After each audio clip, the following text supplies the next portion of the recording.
मुझे कहा गया कि ये बताएं कि किसी भी फील्ड का एक्सपर्ट बनने का क्या तरीका है। यानी ये कि हम यहां खड़े हैं और हमने यहां पहुंचना है, ये है एक्सपर्ट। और ये जो है इसे क्या कहते हैं? इसे कहते हैं नॉविस। एक्चुअली बिगिनर इससे ऊपर स्टेज होती है, नॉविस। नॉविस बेटा ये अच्छा देखिए, अब यहां से यहां कैसे पहुंचना है, इस जर्नी को जो लिटरेचर बताता है और जो मेरी एक हम्बल लाइफ के अंदर जो गुजरा है वो मैं आपके साथ शेयर करना चाहता हूं। अच्छा प्लीज आप याद रखिएगा कि इसका कोई शॉर्टकट नहीं है, और अगर कोई कहता है ना कि इसका कोई शॉर्टकट है तो वो आपको धोखा दे रहा है। किसी किस्म का कोई गिमिक मौजूद नहीं है जिसके जरिए से आप एक प्रोसेस से गुजरे बगैर यहां एक्सपर्ट पर पहुंचे। कुछ लोगों का फ्लूक, जैसे तुक्का कहते हैं ना, तुक्का लग जाता है।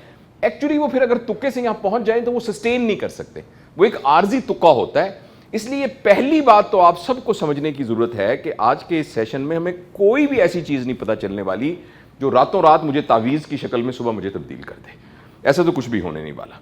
सबसे पहले मैं चाहूंगा कि अगर आप में से किसी शख्स को यह लगे कि वो बोर हो रहा है और उसको समझ नहीं आ रहा, प्लीज अपना हाथ खड़ा कर लीजिएगा, ठीक है ना? क्योंकि मैं ये नहीं चाहता कि आपका कीमती वक्त जाए, फिर मैं उसको फिर जल्दी से अपनी गुफ्तगू को चेंज कर दूंगा। देखिए, जब एक शख्स जो है, इसको कहते हैं नॉविस। नॉविस ये है जिसको कुछ नहीं पता, कुछ नहीं पता, सिर्फ वो एक रास्ते पर चल पड़ा है मगर उस रास्ते का उसको कुछ नहीं पता, उसको हम कहते हैं नॉविस। नॉविस के बाद जो अगली स्टेज होती है उसे हम कहते हैं एडवांस बिगनर। ये मैं अपनी तरफ से नहीं कह रहा, ये एक साहब हैं जिनका नाम है ड्रेफिस। ड्रेफिस ये उनका मॉडल है। तो अगला बंदा होता है एडवांस बिगनर। अच्छा, एडवांस बिगनर के बाद आगे एक बंदा बन जाता है जिसे कहते हैं कॉम्पिटेंट। कॉम्पिटेंट के बाद एक और बंदा बन जाता है जिसे कहते हैं प्रोफिशिएंट, और प्रोफिशिएंट के बाद एक आदमी बन जाता है एक्सपर्ट। अच्छा, एक्सपर्ट के बाद एक और भी रूट है, वो भी मैं आपको फिर बताऊंगा। तो ये आप जहन में याद रखिए, नॉविस वो है जिसको कुछ भी नहीं पता। आपने घर के अंदर एक माई रखी है जिसने घर का खाना पकाना है, वो कहती है बीबी जी मैं आ गई हूं, तुम हाथ धो के आओ। हाथ धो के आ गई, उसको कुछ नहीं पता। आप कहते हैं सब्जी काटो, उसने सब्जी काटनी शुरू कर दी। अच्छा अब ऐसा करो, ये चूल्हे को गर्म वो लगाओ, वो चूल्हे को लगा दिया। In other words, novice is one जो कि सिर्फ ऑर्डर को ओबे करना जानता है। और आप में से जितने लोग ट्रेनर्स हैं, जितने लोग मेंटोर्स हैं, जितने लोग एक लीड पोजीशंस में हैं, उनको यह समझना बहुत जरूरी है कि जो आपके पास नॉविस आता है वो सिर्फ और सिर्फ आपके बताए हुए ऑर्डर के ऊपर अमल करता है। उस ऑर्डर की क्या रीजन है उसके ऊपर अमल नहीं। एक लतीफा मशहूर है कि एक दफा एक गुलाम को एक शख्स ने कहा कि यहां से जो भी गुजरेगा ना उसको अपने 2 टुकड़ों में तकसीम कर देना है तलवार लेके। तो वो खड़ा हो गया। तो एक दिन वो बेचारा मालिक वहीं सो गया, सो रहा था। तो एक सांप वहां से गुजरा ना, तो मालिक के ऊपर से गुजरा। तो उसको ऑर्डर क्या था कि सांप को 2 टुकड़ों में तकसीम करना है। तो उसने सांप को 2 टुकड़ों में तकसीम कर दिया, मालिक समेत। राइट? तो ये वाला नॉविस जो है ना, ये सिर्फ ऑर्डर को मानता है। अच्छा, इसके साथ फिर एक ट्रेनिंग के प्रोसेस में ये गुजरता है तो फिर वो एडवांस बिगिनर बन जाता है। एडवांस बिगिनर भी सिर्फ रूल्स को फॉलो करता है। आपने एक रूल बना दिया। हम अपने ऑपरेशन में जैसे जब सर्जरी को पढ़ाते हैं तो हम कहते हैं कि पित्ते के ऑपरेशन में ये वाला पॉइंट और ये पॉइंट, इसके 2/3 नीचे 1/3 ऊपर एक चीरा देकर इसके अंदर वो पोर्ट डालना है। तो वो बस इस जगह पर पोर्ट डाल देगा। यानी आप उसको जो रूल बता देंगे ना, आपकी कंप्यूटर की लैंग्वेज में बहुत सारी मिसालें होंगी कि बस वो ये कर देगा, ये वाले चीज को इधर कर देगा। ये एडवांस बिगिनर होता है। लेकिन एडवांस बिगिनर के बाद फिर वो एक प्रोसेस से गुजरता है जिसको उसको चीजों की समझ आनी शुरू हो जाती है और उसको ये लगता है कि ये रूल किस जगह पर चेंज करना है। जैसे एक आदमी बहुत मोटा आ गया तो अब शायद उसके वहां पोर्ट नहीं डालना। एक खातून वो आ गई जो प्रेग्नेंट थी, तो शायद उसमें इस बात का ख्याल रखना है कि पोर्ट को कहां डालना है। मैं अपने फील्ड में से उसकी मिसाल देने की कोशिश करता हूं। अच्छा, उसके बाद फिर एक वक्त ऐसा आता है कि वो रूल्स के अलावा रूल्स में कहां तब्दीली करनी है, कहां नहीं तब्दीली करनी, इसका फैसला खुद करने लग जाता है। और ये बात वो कॉन्शियस एफर्ट के साथ करता है। आप बोर तो नहीं हो रहे मेरी बात से? आपको समझ आ रही है ना? देखो बेटा, आप लोगों ने बहुत आगे जाना है, इसलिए आपको थोड़ी सी ना ये थ्योरी समझनी बहुत जरूरी है। थोड़ी सी थ्योरी समझनी बहुत जरूरी, फिर मैं प्रैक्टिकल बात भी करता हूं। अच्छा, अब उसको ये पता लग जाता है कि रूल तो ये है, मगर इस रूल को कहां मैंने मॉडिफाई करना है, कहां मैंने चेंज करना है, और इसकी उसको कॉन्शियस अवेयरनेस होती है। जैसे एक बंदे को आपने कार पे बिठा दिया, उसको कुछ नहीं पता, आप कहते हैं ये क्लच है, ये गियर है, इससे चाबी स्टार्ट होगी, ये नॉविस है। जो एडवांस बिगिनर है ना, वो आप उसको कहते जाएंगे क्लच दबाओ, क्लच दबा देगा, पहला गियर लगाओ, पहला गियर लगा देगा। लेकिन जब वो कॉम्पिटेंट होगा तो वो इन तमाम चीजों को अपने कॉन्शियस एफर्ट के साथ करने लग जाएगा। Conscious effort. लेकिन अभी भी उसको कॉन्शियस एफर्ट करनी पड़ेगी। वो कहेगा सर ने मुझे ये बताया था कि इसको यहां से कॉपी पेस्ट करना है तो वो कर देगा। मुझे सर ने बताया था कि अब मैंने क्लच दबाना है, अब मैं क्लच दबा रहा हूं, अब मैं सेकंड कर रहा हूं। कॉम्पिटेंट इस तरीके से ये काम कर रहा होता है। लेकिन जब कॉम्पिटेंट इस फेज से एक्सपर्ट में जाता है तो उसके अंदर एक चेंज आ जाती है। वो चेंज ये आती है कि अब वो इस काम को कॉम्पिटेंसी के साथ नहीं कर रहा होता, कॉन्शियसनेस के साथ नहीं कर रहा होता, बल्कि अनकॉन्शियसली कर रहा होता है। जैसे एक खिलाड़ी था, उसका नाम था अमीन लाखानी, शायद आपने नाम सुना हो, आप भी बहुत छोटे होंगे। तो इंडिया की एक दफा टीम आई तो उसने दोनों इनिंग्स में 3 डे मैच में हैट्रिक की, यानी तीनों विकेट, एक इनिंग में भी और दूसरी इनिंग में। He was a young boy और लेफ्ट आर्म वो बॉलर था। अच्छा, और उसमें दोनों विकेटों में सुनील गावस्कर दोनों में शामिल था, जो कि एक बड़ी। अब उसका जब इंटरव्यू हो रहा था तो इंटरव्यू में साथ मोइन अख्तर इंटरव्यू ले रहे थे, तो साथ जहीर अब्बास भी बैठे हुए थे।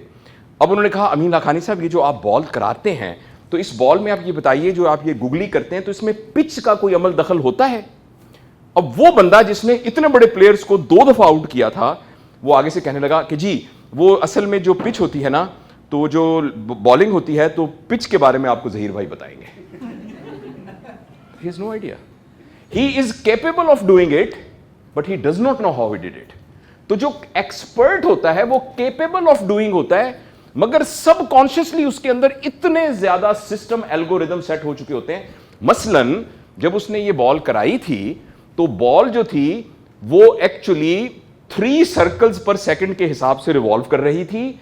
वो विकेट के 2 इंच इधर गिरनी थी, लेकिन उसने अचानक नोट किया कि बैट्समैन की टांग 1 इंच मूव हुई है, तो उसके कॉज थीटा के अंदर 30 डिग्री की चेंज आई, और जिसकी वजह से हवा का प्रेशर 40 माइल पर किलोमीटर से आ रहा था, तो उसने उसको ऐसे एडजस्ट किया कि वो बॉल वहां लगने की बजाय विकेट पे लग गई। एक्चुअली ऐसा ही हुआ है, लेकिन उसको इसका नहीं पता। और ये जो होता है इसको क्वांटम लीप कहते हैं। जब आदमी इस पूरे प्रोसेस में कॉन्शियसली चीजों को करते करते अचानक अनकॉन्शियसली करने लग जाए और वो सही करने लग जाए, तो उसको हम एक्सपर्ट कहते हैं, राइट? और यहां मैं एक बात थोड़ी सी आपको बताना चाहता हूं कि एक्सपर्ट से आप हमेशा वापस भी आ सकते हैं। अभी रास्ते में करना क्या है ये मैं आपको बताऊंगा। टोटल मैंने 45 मिनट बात करनी है, तो मैं शुरू करूंगा। लेकिन प्लीज आप याद रखिए, एक प्रोसेस है जिसके जरिए से आप ऊपर जा रहे हैं, और एक प्रोसेस से आप नीचे भी आ सकते हैं। इस बात का भी इम्कान है कि आप एक्सपर्ट हों तो आप प्रोफिशिएंट बन जाएं। मैंने तो जरा जिसको स्किप किया इस बात को, यह भी इम्कान है कि आप प्रोफिशिएंट से फिर कॉम्पिटेंट बन जाएं, और यह भी इम्कान है कि आप यहां आ जाएं, क्योंकि इसके लिए जो चाहिए ना इसको मेंटेन करने के लिए, उसको 2 चीजें कहते हैं। एक है कंटिन्यूस प्रैक्टिस और एक है करेक्टिव फीडबैक। यानी जो कुछ मैं कर रहा हूं, मैं बिल्कुल इस बात के लिए ओपन हूं कि बताएं मैंने कहां गलती की, और मैं उसको एक्सेप्ट करने के लिए तैयार हूं। और नंबर 2 प्रैक्टिस, यानी फर्ज करें आपने एक स्किल सीखी है, आप उस स्किल की प्रैक्टिस ही नहीं कर रहे और आप करेक्टिव फीडबैक के लिए ओपन नहीं हैं, तो यह रास्ता आपको वापस ले आएगा और आप नीचे गिर जाएंगे। अच्छा, अलबत्ता एक जादुई काम ऐसा हो सकता है, जादू, कि आप एक्सपर्ट के बाद कुछ ऐसा करें कि आप वापस ही ना आए। जैसे किसी को एक दफा निर्वाणा हासिल हो जाए तो उसको फिर निर्वाणा हासिल हो जाता है। जिसको एक दफा हदायत मिल जाती है तो हदायत मिल जाती है, उसको, उस स्टेज को हम कहते हैं मास्टर। मास्टर बन जाते हैं तो फिर एक्चुअली आप यहां से वापस नहीं आ सकते। तो हमारा टॉपिक यहां तक रहने का है, लेकिन मैं आपको थोड़ा सा, क्योंकि आप में से बहुत सारे मास्टर्स होंगे, आप में से बहुत सारे ऐसे लोग होंगे कि जिनके हाथों से बहुत सारे लोग जो हैं वो बन रहे होंगे, तो ये बात आपको इसी उम्र में पता लगनी जरूरी है। और आपका टारगेट एक्सपर्ट बनना नहीं, एक्चुअली मास्टर बनना है। अच्छा, मास्टर क्या करता है? अब जरा गौर से सुनिएगा प्लीज, तवज्जो से। ये थोड़ी सी मैं कॉम्प्लिकेटेड बात कर रहा हूं, तवज्जो से सुनिएगा। ये जो नॉविस और एडवांस बिगिनर, नॉविस होता है ना, नॉविस, ये होता है अनकॉन्शियस ऑफ हिज अनकॉन्शियसनेस। समझ में आ गई? यानी उसको कुछ भी नहीं आता और उसको यह भी नहीं पता कि मुझे कुछ भी नहीं आता। He is unconscious of his unconsciousness. और जब वो एडवांस बिगिनर बनता है ना, ही becomes conscious of his unconsciousness. उसको यह पता लग जाता है कि मुझे वाकई नहीं आता। नॉविस को तो होता है उसको नहीं आता। बेटा समझ आ रही है सबको? पीछे भी नॉविस को समझ नहीं आ रहा और उसको यह भी पता है कि मुझे समझ नहीं आ रहा। नहीं, उसको यह भी नहीं पता कि मुझे समझ नहीं आ रहा। और जब वो एडवांस बिगिनर होता है तो उसको वो बन जाता है कॉन्शियस ऑफ हिज अनकॉन्शियसनेस, कि मुझे पता तो नहीं है लेकिन मुझे यह पता है कि मुझे पता नहीं है। और जब वो कॉम्पिटेंट बन जाता है तो वो बन जाता है कॉन्शियस ऑफ हिज कॉन्शियसनेस, यानी उसको काम भी आ जाता है और उसको पता भी होता है कि मुझे काम आ गया, मैं गाड़ी, मुझे पता भी है क्लच कब लगाना है, मुझे गियर। लेकिन जब यहां क्वांटम लीप आती है तो पता क्या होता है, ही becomes unconscious of his consciousness. फर्क समझे आप? पहले उसको पता है कि मुझे पता है, अब उसको जो पता है उसकी कॉन्शियसनेस उसके अंदर नहीं होती। इसीलिए अमीन लाखानी यूं करके कर देता है, उसको पता नहीं है कैसे हो रहा है, मगर वो विक्टिम लिए जा रहा है। ड्राइवर सिगरेट भी पिए जा रहा है, गाने भी सुनी जा रहा है, मोबाइल पे बात भी कर रहा है और गाड़ी भी चलाई जा रहा है, टनल में से भी गुजर रहा है, सिग्नल पे भी रुक रहा है। तो यहां तक तो बंदा एक्सपर्ट है। लेकिन इसके आगे जाने के लिए गौर से सुनिएगा, unconscious of his unconsciousness, conscious of his unconsciousness, conscious of his consciousness, again unconscious of his consciousness.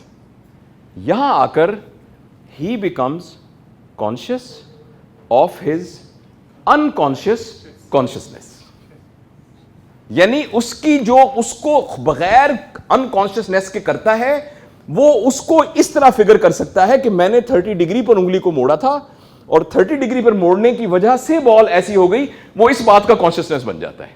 और उसकी निशानी सिर्फ ये होती है कि जो ऐसा कर सकता है वो अपना एक क्लोन डेवलप करने का अहल हो जाता है।